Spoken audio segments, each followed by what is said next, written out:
Так, бүгін келген қонақтар негізі қош келдіңіздер. Сіздерді құттықтаймын. Сіздер бүгінгі күнгі уақытты өздеріңізге арнап тұрсыздар да. Бұл өте жақсы. Негізі бізге всегда ортасында орысша кетіп жатады. Өзі бар ғой, мен ана орысшаны онша білмеймін, бірақ ана модный болып орысша қосып кеткім келеді. Сонда кетіп қалса, мына өзінше болып тұрған екен дей саласыздар. Қараңыздар, негізінде өзі сыйлаған адамды басқа адамдар да сыйлай алады да. Ал біз қазір мына жерге келген адамдар өздеріңізді сыйлаған күндеріңіздің бірі болып тұр.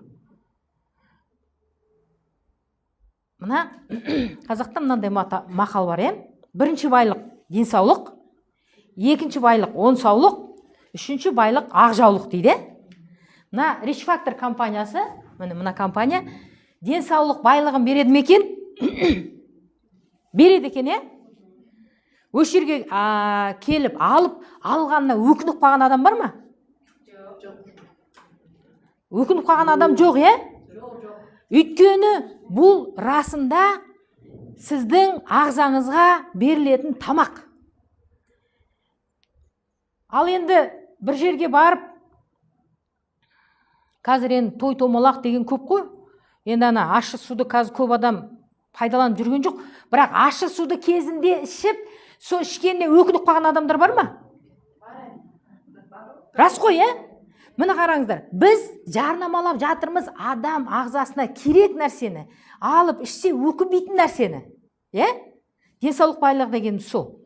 Ал енді оңсаулық дегеніміз, бұрын деген ана байларды, атам қазақ деген 1000 жылқысы бар, 2 үйір жылқысы бар, түйесі бар деп сөйтіп, байлықты сол малмен есептеген, сол сияқты қазір мына оңсаулық деген адамның байлығы. Енді қараңыздар, сіздер ішкен кезде негізі Ұлжалғас ханым, 1 минутқа бола ма? Денсаулыққа бола келдіңіз, Денсаулыққа бола келдіңіз. Негізі бұл кісі маған кішкене жақын, қалай төмпештесем де жарасады да, сонан кейін шығарып алдым. Денсаулыққа бола келдіңіз. Сол кезде денсаулыққа бола келген кезде сізге жұмыс жасайсың деп айтқан кезде не ойладыңыз? Жұмыс жасауға болады деген кезде. Оны мен ойлаған жоқпын. Жұмыс жасайым, ақша табам деп ойлаған жоқсың, Ақша керек болған жоқ маған. Мен денсаулықтың маған маңызды. Міне қараңыздар, денсаулығы маңызды болғаннан кейін келді де алып ішті. Енді ары қарай сізден адамдар сұраған кезде не істедіңіз? Мынау әдем болып кетіпсің ғой, ана деген сияқты нәрселер. Түріңізден көрініп тұрды дейді, мен қасымдағы әріптестерім, не жағып жүрсіз бетіңізге дейді, ештеңе жағып жүрген жоқпын. Ой, айтыңызшы деп қойды. Мен осы өнімді ішіп жатырмын, таза табиғи өнімді, басқа ештеңе етіп жатқан жоқпын дедім. Стоп. Қазір қанша клиентіңіз бар? Аллаға шүкір санамадым. Санаған жоқ, масқара. Айнұр, қанша клиентіңіз бар, который постоянно алып отырған? 10, 10. Санамағаны, значит, саусақтан асып кеткен ғой. Енді бірақ сұрақ қоямын. Сол өнімдерді сатқан кезде, ар жағын айтпай қойық, осы өткен айда қанша табыс таптыңыз? Секрет емес. Тоже санамадым. Примерно. Өйткені менің миссиям қазіргі таңда. Тоқта, миссияны айтпай ақ. Соны айтайыншы, айтып деп тұр. Миссияны айтпай ақ. Ол миссиядан өтіп кеткенбіз. Біз тоқта. Бір адамды 168 мың теңгеге пакет алғызғанда қанша мың теңге алдыңыз? Менде мысалға 50 мыңнан бастап 60 мыңға дейін солай алдым ғой. Өткен айда менде ана кісі алып жатыр, өйткені мына кісі алып жатыр да, мен олардың жаңағы ақша маған түсті екен деп ойлаған жоқпын. Жоқ, тоқташы, Құдай. Кәдімгі мына жерде алтын берсем, алмайын дейсің аласың ғой. Оны алтын не ғой? Мен айтайын дегенім не ғой? Мысалы 150-ге алған кісілер бар, 200 мыңға, 250 мыңға алған кісілер бар да, соны біреуінен 60 мың, біреуінен 50 мың, біреуінен 45 мың сондай түсіп жатыр да. 155 мың. 155 мың болды ары қарай. Санамаған адамға ақша қайдан келеді, жаным ау? Сол мен қателігім жоқ. Қараңыздар, 3 адамды айттық, орныңа барып отыруға, ары қарай сен миссияңды айтып, мына кісілер шаршап жүретін сияқтысың. Қараңыздар, 3 адамды айтты, 3 адамнан 155 мың теңге. Қазір жаңа ішіп жатырмын деді ғой. Ішіп жатқан кезде өзінің ақшасын ішіп жатқан жоқ ол. Жаңағы 155 мыңнан ішіп жатыр ғой. Қазір адамдарға былай деп айтады да, 4 айдан ары қарай ішесін дегенде, олар жаңағы 168 мыңға алған, или 288 мыңға алған есепте айтады, миллионға ішіп жатырмын ба дейді. Миллионға алам ба деген қорқыныш кетеді да. Мына қараңыздар, көздеріңіздің алдыңызда елге айтуға ұялып, қанша ақша табатынына айтуға ұялып отырған адамның өзі 155 мың, 3 адамын айттық. А ол жаңа санаған жоқпын деді, клиенттарын. Демек, бұл жерде ақша табу мүмкіндігі бар. Ақша табу мүмкіндігі, былай дейді, мен өзім де сонда қателік болған. Негізі мына мұғалім саласында істеген адамдарда жаңа ақша табу деген кезде қорқыныш пайда болады да. Жоқ, мен ақшаға келген жоқпын деп. Мен өзім сетевой, бұл Rich Factor компаниясы сетевой бизнес, сол сетевой бизнесқа келген кезде маған жаңағы айтқан кезімде айтатын, маған ақшаның керек жоқ, мен елге көмектессем болды дейтінмін да. Санамызға қойып тастаған ғой. Санамызға қойып тастаған. Енді сенде ақша жоқ, сен автобусқа төлей аласың ба? Сенде ақша жоқ, сен магазинге барып, маған тамақ берші десең береді ме? Столовыйға барыңыз обедке, ақшаңыз жоқ, мен қарным ашты десе береді ме? Бермейді. Демек, ақша ол маңызды емес, но адамның өмір сүруіне керекті бір құрал да. Енді сол құралды табуға бізде өте жақсы мүмкіндік бар. Өте жақсы мүмкіндік бар. Ол не деген сөз? Қазір мен сіздерге барлығын бүйтіп айтпаймын. Оны деген өз уақыт келген кезде, мына қызым мектепте оқиды ма? Санау жазуды білесің ғой? Мектепке барғанды үйретті. Сен садиктесің ғой? Санау жазуды білмейсің ғой? Санау жазуды 3 жасар, 4 жасар бала білмейді, оған керек емес, ол мектепке барғанды үйреніп алады. Сол сияқты маркетинг план сіздерге қазір 7-ші линия, 8-ші линия, мынандай деген нәрсе қазір сіздердің миларыңызға керек емес. Мынандай нәрсе керек та сіздерге. Сіздер міне, бірінші доход, реферальный бонус деген. Мен осыны 2-ақ бонусты айтайын, реф бонус. Өзімен почеркім әдемі, бірақ та сіздер көз түймесін деп жаман жазам. Реф бонус 25% от суммы. Компанияларда, сетевой компанияларда, жаңағы неден? PV-ден 25%, PV-дан 30% деген болуы мүмкін, 30% деген жоқ, 17%, 25%. Ал біздікі суммада 25%. Онда деген сөз. Сіз мысалы 100 мың теңгеге бір адамға өнім саттыңыз ба? 100 мың теңгеге, соның 25 мың теңгесін сізге қайтарып береді. Мына адамды, мына компанияның клиенті еткеніңіз үшін. Неге біз қазір деген әртістерді жалдап, или тағы біреулерді жалдап реклама жасатып жатқан жоқпыз? Өйткені мынадағы 25%-ті біз осы біздің компанияға жаны ашып, өзінің жақсылығымен бөлісіп жүрген адамға беріп жатырмыз. Енді осындай 4-ақ адам жазыңыз, сіздің мына жердегі алған 100 мың теңгеңіз қайтып келе ме? Қайтып келеді. Бұл реферальный бонус, саттың, таптың деген сияқты. Енді қараңыз, бір адамды әкелдіңіз, сізден реф бонус түсті. 25%. Енді осы сумманың өзінен бірінші реф бонусыңыз түсті. Бірінші реф бонусыңыз түсті, екінші осы суммадан структурный түседі. Структурный түседі. Енді структурный деген сіздің деңгейіңізге байланысты. Мысалы, мен бұрын мектепте істеген кезде, жаңадан келген кезде категориям жоқ болған. 5 жылдан кейін категория берді. Одан кейін выше категорияға жеттім. Выше категорияға жеткен кезде менің зарплатам, мысалы, келген қызбенен, менің жаңадан келген, мұғалім болып келген адамменен, менің зарплатамда көкпен жердей разница болды. Өйткені мен сол жерде жұмыс жасап, өзімді дәлелдегенім үшін менің категориям көтерілді. Сол сияқты, мына структурный, сіз осы компанияда істеп алған, шақырған адамдарыңыздың санына байланысты квалификацияңыз көтеріледі. сол квалификацияңыз көтерілген сайын сізге структурный көтеріледі. Структурный ең жоғарғы 7%. 7%-қа сіз жетесіз, алдыменен жоқ деген кезде 3 адамды тіркеген кезіңізде. 3 адам мен 5 адамның көлеміндегін тіркеген кезіңізде, 7%. Бітті, одан арғай сізге всю жизнь осы 7% бола береді. Бірақ партнер деген бар, клиент деген бар. Партнер деген, міне мыналарды істеді, пожалуйста, алда жүре бер ақшаңды деген сөз. Партнердің өзінің міндеттемелері бар, өзінің компанияның алдында. Ол не деген сөз? Ол осы жердегі сабақтарға қатысам, ай сайын активность жасайым деген сөз.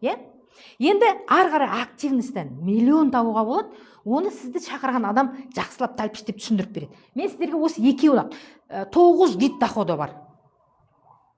Бірақ мен сізге осы екеуін ғана айтып отырмын. Енді мынанда қараңыз. Кейбір адамдар сетевой дегеннен қорқады. Өйткені адам шақырғым келмейді дейді. Ауыздар күйіп қалған адамдар болады. Ана сетқа кіріп, мына сетқа кіріп, анауын ғана айтып, мынаған айтып, ауыз күйіп қалған адамдар болады да. Аузы күйген суды үрлеп ішеді деген сөз бар ғой. Сол сияқты нетпейді жаңағы. Шақырмаймын, маған адам, пожалуйста. Компанияда партнер болам десеңіз, шақырмай-ақ ақша табуыңызға болады. Адам шақырмай-ақ қойыңыз. Команда құрмай-ақ қойыңыз. Так, мен қазір сіздерге Айжа ханым 1 минутқа бола ма? Өзіңіз шыға. Айжа ханымның командасы, осы жерде Айжа ханымның командасы, тұрыңыздар орындарыңыздан. Айжа ханымның командасы. Екі адам тұрыңыз. Міне 3 адам тұр, міне 4 адам тұр, жаңа ана жаққа 1 адам кетіп қалды. 5 адам. Жақсы, рахмет, отыра беріңіз. Болды. Айжа ханымның артындағы 5 адам. Мына жерде өз 20 адам отырмыз. Соның 5 адамы Айжа ханымның 1-ші линиясы, 2-ші линиясы, 3-ші линиясы, 4-ші линиясы, 5-ші линиясы. 9-ші линияға дейін, өтірік айтып жатырмын ғой, 8-ші линияға дейін, қазақпын қосып айтам. 8-ші линияға дейін мына 7% түседі да. Енді қараңыздар, егерде жоқ құрып кетсін, маған керек жоқ, мен деген адам шақырмайын десеңіз, пожалуйста шақырмай-ақ қойыңыз. Бірақ кейбір адамдар міне сатуменен өстейді енді мына. Кет ары қарай. Жоқ, удалить деген бар ғой, мен мына былай қарай жіберейін деп едім ғой. Жарайды, қойшы, жарайды. Осы жерде жаңадан екенін білдіріп қойдық. Қараңыздар, адам шақырмай-ақ сатта ақшаңды ал. Реферальный бонус, міне мынаны ғана алда отыра бер. Адам шақырма, команда құрма. Өйткені сен команда құрғың келмейді. Елдің алдында қара бет болғың келмейді. Өйткені олар айтады да, қойшы, осы сенің айтпайтының жоқ, тағы неге кіріп кеттің дейді ғой. Оны естігенбіз жаным. Сондықтан бар ғой, ондай бет болмай, әйбат бет болып жүре бер, бірақ сенен сұраған адамға затты сатып ала бер. 16.000 теңге жаңағы Элергинен тұра ма? 16.000 теңге тұрады. Сіз осыны 12.000 теңгеге аласыз. 4.000 теңгесін, мынаның 4.000 теңгесін сізге береді. Сізге береді. Осындайдан давление жоқ, баса ауырмайтын адам жоқ қазір. 16.000 теңге десеңіз алады. Пожалуйста, 10-ын саттыңыз ба, 40.000 теңге таптыңыз. 100-ын саттыңыз ба, 400.000 теңге таптыңыз. Сат, ақшаңды алда жүре бер. Сөйтіп жүрген кезде, ана Олжалғас сияқты айтасыз. Неге мен Шолпан сияқты айына ақша алмасқа дейді да? Шолпан жасап жатқан жұмысын жасамайды. Сүнген баратта жоқ, мен сабаққа қатысайын. Жоқ, мен мынаны үйренейін. Мен де елдерге түсіндіріп айтып, миссиямды түсінейін дейді да, келеді да сабаққа қатысады. Оған біз бесплатный сабақтар береміз. Келеді да осы жерде команда құра бастайды.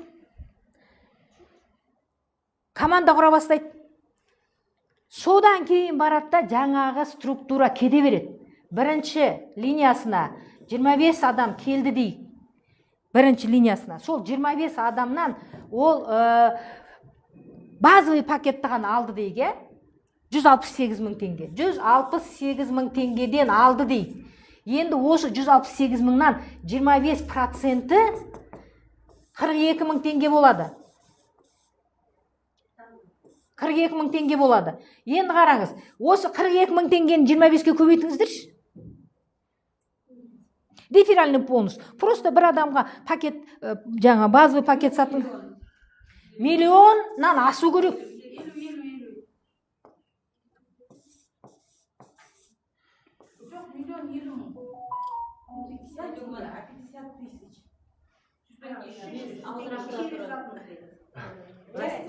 Тоқташ. Өздерің санамаңдар. Так, 1 миллион. Болды. 50 мың теңге жолдарыңызға кетті. Или бізге торт әкелдіңіздер. 50 мыңға торт әкелсе бітті ғой, өлесің ғой десе. Жирова гепатоз ба. Қараңыздар, миллион теңге сіз 25 адам шақырғаныңызға компания беріп отыр да. Ал енді шаштаразда жұмыс жасайтын подружкаң бар. Сол подружкаңа сен всегда айтасың да, тойға барғанда әдемі укладка жасап берді. Мен укладка әдемі. Сондай укладка қай жерде жасадың десе айтасыздар. Ой, ана гумның қасында Балжан деген менің мастерім бар дейсіздер. Содан мен де барайыншы дейді, Балжанға барады. А Балжан сізге миллион теңге бермейді, 25 адамды жібергеніңіз үшін. Скидка да бермейді. Мына тіп-тіктей шашымды бояп бергеніне 12 мың теңге алады. Енді, правда, қасымды бәрін жөндеп береді. Сондықтан барға қараңыз. Міне, просто реферальный бонуспен ғана 25 адамға көмектесем деп миллион алдыңыз. Керемет, маркетинг емес па? Енді қараңыздар. Бұл деген, бұл ма?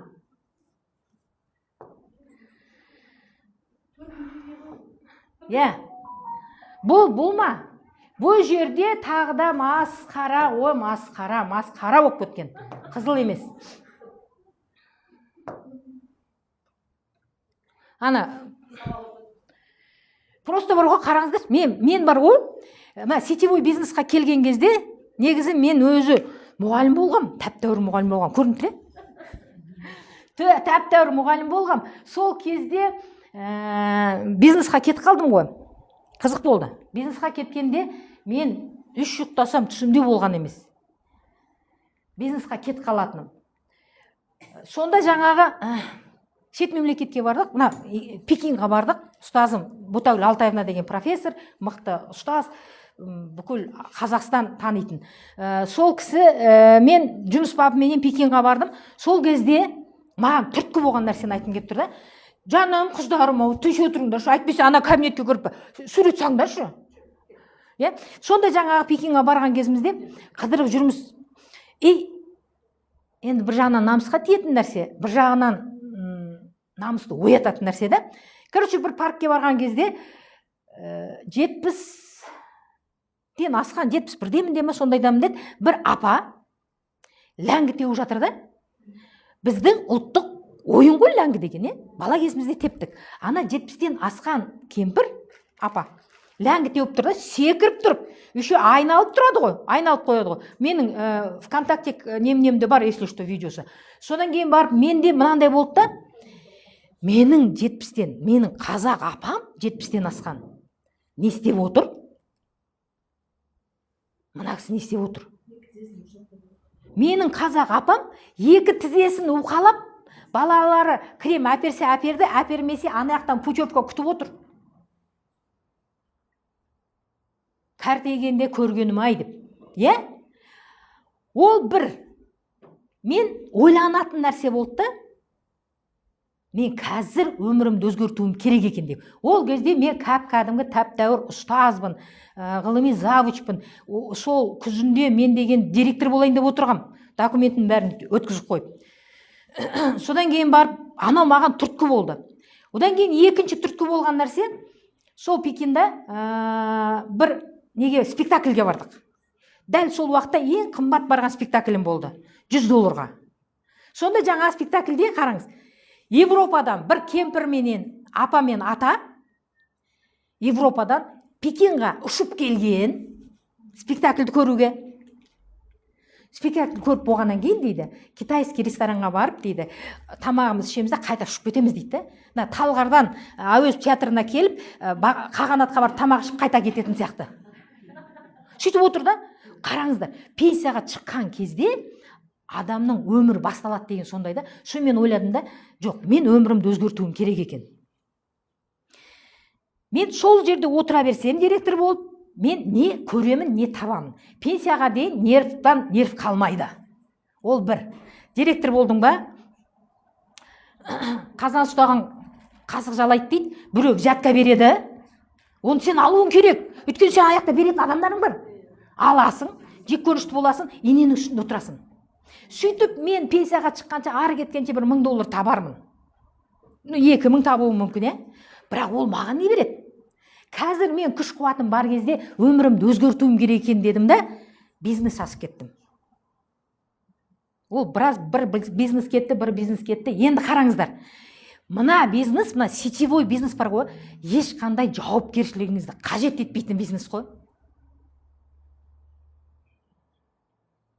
Неге жауапкершілігін қажет етпейді? Мен мына светке төлемеймін. Мен мына жерге арендаға төлемеймін. Мен жаңа маркетинг планға, анаға, мынаған төлемеймін. Мен жаңағы сіздерге бәріне түсіндіріп айтқан продукцияның жаңа нелеріне, производительдеріне төлемеймін. Оны әкеп берген адамға төлемеймін. Тек қана келген адамға түсіндіріп айтам. Оның құлағы, көзі, жүрегі ашық болса, оны қабылдайды. Сол адамға сатылуына көмектескенім үшін, пожалуйста, міне 5%, 5%, 6%, 7%, 7% алып отырам. Ешкімге еш нәрсе сатпай-ақ, просто жаңа команда құрмасам да. Ал енді команда құрдым ба, 7-ші линияға дейін маған деген мені бере береді ғой. Компания өзі есептеп береді. Сондықтан бұл неге сетевой бизнес түсінген адам дәстүрлі бизнесін жауып кетеді. Жауып кеткен адамдар бар бізде. Зенеш ханым, келіңізші. Магазині болған. Айна қанша доходыңыз болды магазиніңізден? Где-то $1 000 000. $1 000 000 қалтаңызға ай сайын түсіп отырды ма? Вообще түскен жоқ тіпті. $1 000 000 келеді, бірақ қайда жүрді ол $1 000 000? Түгел опять товарға саласың. Оборотқа жіберіп отырды. Девальвация, за девальвация и түгел ақша аласың, но түгел соған салынады. 20 жылда вообще, оказывается, ешқайда шықпаптым, ешқайда бармапты, сол жерде, оказывается, жила, и өмірім нема кетіпті менің. Сетевой бизнесқа, осы Жұмабек Рамазановичпен бизнесқа келгеніңізде қанша жыл болды? 2,5 жыл. 2,5 жыл. Қанша рет шетелге бардыңыз? 5 рет шетелге, дальнее зарубежье. Қанша ақша құрттыңыз? Мен ақша салған жоқ, вообще за счет компании бесплатно все. Міне! Самолетта доезжаю, и все. Болды, отыра беріңіз. Міне, егер де сетевой бизнестің өзінің бір талаптарын орындасаң, ақшаң да аласың. Шетелге де шығасың. Арманың да орындалады. Мен мысалы, жалпы бұрын осы сетевой бизнесқа келгенге дейін де шетелге шығып жүретім, бірақ ол кезде өз қалтамнан төлейтімін да. Қазір 5-6 мемлекетке бардық, бір тиын төлеген жоқпын. Бірақ енді аяқтан сатып алғың келсе деген, біреуге бір жақсаттан зат алып келгің келсе өзіңе ақшаң төлейсің енді. Но за путешествие, самолет, трехразовое питание, соның барлығы тегін болады да, оның барлығы сетевой бизнес береді. Одан кейін барып, мен сетевой бизнесқа келдім, 2 адамды шақырдым, ақшаның алдында қалдым деген сөз өтірік. Ол сөзге сенбеңіздер. Егер сізді біреу сетевойға шақырып, қақсабзарына осы мен сияқты, келді 5 адам шақыр, ақшаның астына қаласың десе, сразу бұрылыңыз да қашыңыз. Өйткені ойдып ақшаның астына қала алмайсыз, егер де сіз астыңыздағы адамды ақша табуға үйретпесеңіз. Енді осы рекламный пауза. 4 май мен 9 майдың арасында бізде Start and Go деген сабақ өтеді. Осы жерде терлеп тепшіп, міне осы қазіргідей Айжан ханым екеуміз 6 күндік Start and Go өткіземіз. Соған келем десеңіздер, қатыссаңыздар болады. Сіздерді шақырған адамға айтыңыздар. Мен ана Шолпан ханым айтқан жаңа стартинг голға қатысқым келеді, сол сияқты қақсап зарнағым келеді десеңіздер, келіп қатысыңыздар. Аз-ақ ақша сұраймыз. 15-ақ мың. Возможно, одан ол ақшаларыңыз сіздердің өздеріңізге қайтып келеді. Неге? Өйткені 5 күн осы жерде сабақ өтеміз, 6-шы күні тауға барамыз, 9-шы майда тауға барамыз. Кәдімгі қазақ үйде ол жерде енді мощный тренинг болады. Ондай мощный тренингті біз өзіміз миллиондап ақша төліп алып оқығанбыз да, соны сіздерге почти тегінге береміз. Бір 150 мың теңге төлесеңіздер болды. Ондай емес. Так, сондықтан бар ғой, міне. Сол стартинг-голға қатысам дейтіндер қол көтеріңіздерші, қатысамын мен, міне дейтіндер. Алдындағылардың барлығы не өзі? Тормыз ба? Енді қызық болсын. Енді қызық болсын. Міне қатысам дейтіндеріңіз көтердіңіздер, мен өзімменен командамнан тағы да бір адамды алып келем дейтіндер тұрыңыздаршы.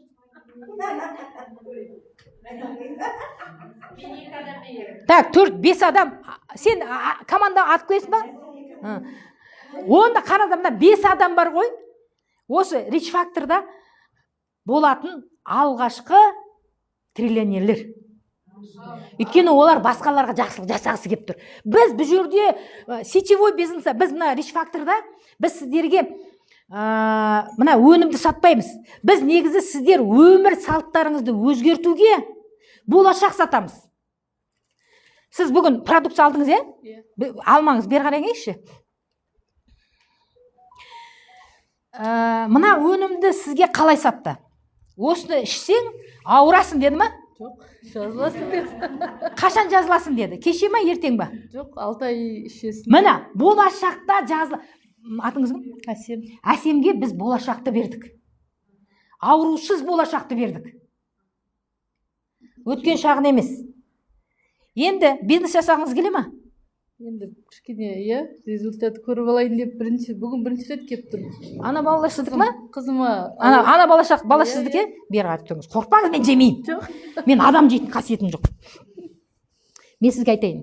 По секрету, сіз тұрмысқа шыққан кезде бала тусам барақ жағам дедіңіз ба? Тұрмысқа шыққан кезде мен саған бала тусам ғана шығам деген жоқсыз ғой. Тұрмысқа шықтыңыз, міне айдай сұлуларды берді. Шүкір Алла. Енді қараңыздар, бизнес жасайым десеңіздер, мен нәтиже алғаннан кейін жасайым дегендеріңіз жаңағымен бір дейді.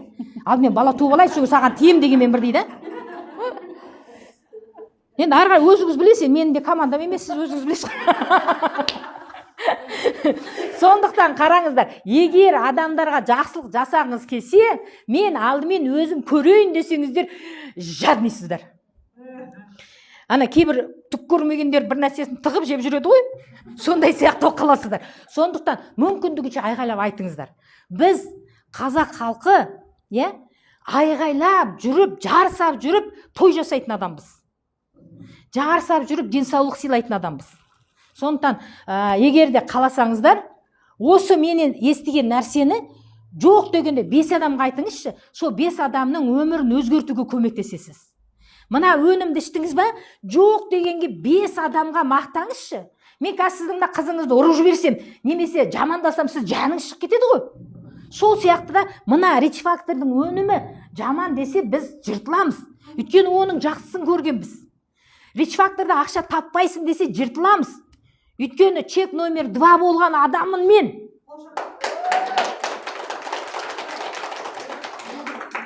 Бір жыл бойы ана астындағы көлігімнің нөмерін ала алмай, 2 миллион 300 мың теңгені таба алмай, бір жыл 4 ай жаяу жүрген адаммын.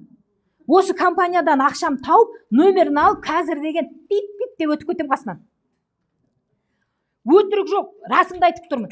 Міне, 2 жыл бойы 1 800 000 теңге таппай, тісімді сала алмай жүрген адаммын. Тұрыңызшы. Стоматологияда істейді. Қазір барып жүрмін ба? Тісімді сағызды ма? Соның бәрін маған кім берді? Rich Factor компаниясының сетевой маркетингісі берді. Сондықтан мен соны неге айғайлап, мен терлеп айтып жатырмын. Просто кез келген адам сетевойдан ана ыстық судан шошынған адам сияқты шошынбай іздену керек, қарау керек. Үйде жатқан адамға келмейді еш нәрсе.